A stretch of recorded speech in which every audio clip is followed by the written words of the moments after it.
We are following breaking news. House Majority Whip Tom Emmer has won the GOP nomination for Speaker. 3 sources have confirmed to NBC News that Congressman Tom Emmer has dropped out of the Speaker's race just hours after being nominated by his House Republican colleagues. Sit in yet another Republican-led hearing to attack the IRS instead of making it work better.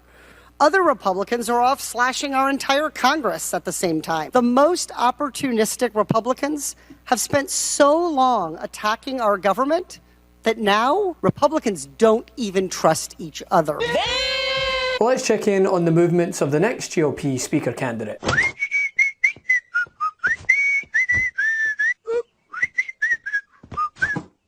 All right, let's not be so negative. As we've come to expect, it's going to be a long week, with more Republicans falling victim to the Elise Stefanik kiss of death. Jim is the voice of the American people who have felt voiceless for far too long. I know that well over the last 3 weeks, and that we need to come together and figure out who our speaker is going to be. What is that, 3 endorsements, 3 dropouts? He's on a roll. But I thought, well, today, instead of spending all my time showing you what Kevin McCarthy was whinging about, spoiler alert, it's Democrats' fault they can't govern. 4% caused this whole problem, and all the Democrats. When all the Democrats got together with 8 Republicans and stopped it, the first thing they did, 8 Republicans, led by Gates, worked with every single Democrat. I thought we'd hear from said Democrats away from the circus, but not entirely removed, as they're forced to sit and listen as Republicans blame other people once again for their own malpractice, this time during an IRS oversight hearing. But at least we get to hear the perspective of our favourite Dems on the shite show taking place in the House. From Jasmine Crockett. Yes. You'd agree? Okay. I agree. You know, it's so weird because my colleagues on the other side of the aisle wanted to call this hearing, this is not our first, it's not our second. I've actually lost count myself of how many IRS hearings we're having, and they seemingly feel like they can fix your very complicated issues. But somehow they aren't good at simple math that would get them to a speaker, you know, right. So we've been 3 weeks without one. To Jamie Raskin. One can only regard with amazement that any member of the Republican Party today would lecture the commissioner of the IRS about efficiency or organization or anything else. Look at what the Republicans are saying about the Republicans today. The world is burning around us. We're fiddling. We don't have a strategy. That's Representative Steve Womack, Republican from Louisiana. We're fractured, says a member of this committee, Representative Anna Luna from Florida. It's not a normal majority, says Representative Tom Cole, Republican of Oklahoma. We're a party that can't govern. Here's Representative Troy Niels from Texas. We're a broken conference. Representative Tom Emmer said if it were a family, quote, we'd be the most dysfunctional family on the face of the planet. There was plenty to be said, but I want to highlight this moment from Katie Porter because, well, she touches on an area that I think far too many are overlooking. This is a result of Republicans trying to out-extreme each other at the cost of the American people. Sit in yet another Republican-led hearing to attack the IRS instead of making it work better. Other Republicans are off slashing our entire Congress at the same time. They've stopped Congress from doing its work because they haven't been able to elect a Speaker of the House, so we can't pass any legislation.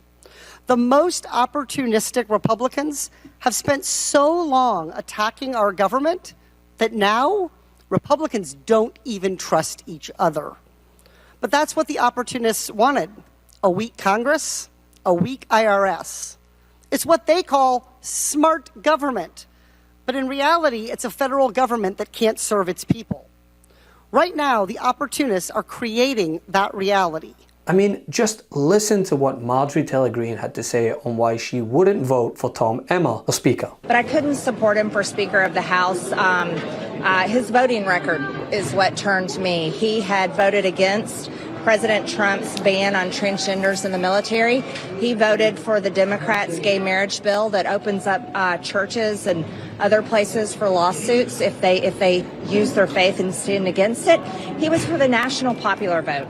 at one time, and that's not a movement I can support. How much did Emmer's vote to certify the 2020 election have to do with the opposition against him? Well, it played a big role for me. I voted to object, and I don't think that was a fair election. I think there was a lot of election fraud. Larry, we need a Speaker of the House that reflects the values and the views of Republican voters across the country, and they support President Trump, and they support his agenda, and Tom Emmer does not. His voting record, he voted against President Trump's transgender ban in the military. He voted for the Democrats' gay marriage bill that allows churches to be sued if they don't support gay marriages.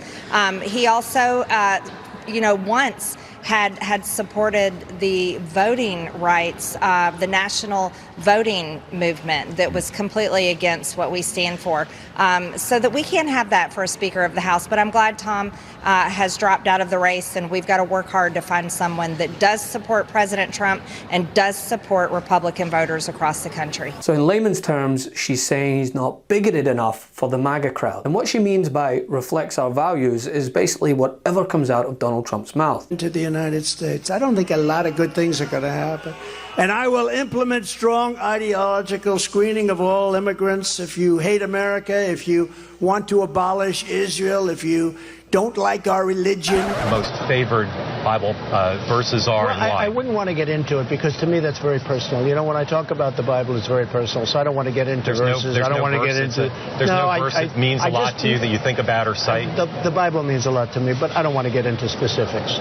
Even to cite a verse that you like? No, I don't want to do that. You're an Old Testament guy or a New Testament guy? Probably equal. You know, incoherent sentences. Thugs who have weaponized law enforcement to arrest their leading political opponent. They're leading by a lot, including Obama. I'll tell you what, you take a look at Obama and take a look at some of the things that he's done. Sweeping bigotry. Day one, I will immediately restore and expand the Trump travel ban. Remember when they said, oh, that's so vicious? And Obama's name a weird amount of times. Barack Hussein Obama. Barack Hussein Obama. Barack Hussein Obama. Brian, it's all coming through Iran, and Obama he doesn't want to talk about it. He doesn't even mention them in his statements. It's all coming through Iran. Well, you mean President Biden? But as Democrats rightfully point out, this is their own doing, no matter how much they try and spin it. When you open the doors to the circus, don't get mad when they try to out-clown each other. In caucus, that we're able to resolve that so that we go unified to the House floor and deliver a speaker. I hope you don't take this personally, but do you guys have any idea how clownish you look? The Republican Party today just can't govern. Nancy Pelosi, with a 5-vote majority, she was able to govern. The Democrats have become the party of discipline, and the Republicans have become the party that lacks discipline. And you might have to have some whipping going on here where Tom Emmer, as the nominee, he is the whip, needs to make sure that he has the votes lined up. I mean, if you're the whip, you're supposed to be able to count the votes right on a vote on the floor. And, sometimes that's been an Achilles heel for Republicans lately. Yeah, you know who did it well? Boy, she could count votes, Nancy Pelosi. And Republicans watch that from across the aisle with awe and frustration sometimes. Hey, Meidas Mighty. Love this report? Continue the conversation by following us on Instagram, @MeidasTouch, to keep up with the most important news of the day. What are you waiting for? Follow us now.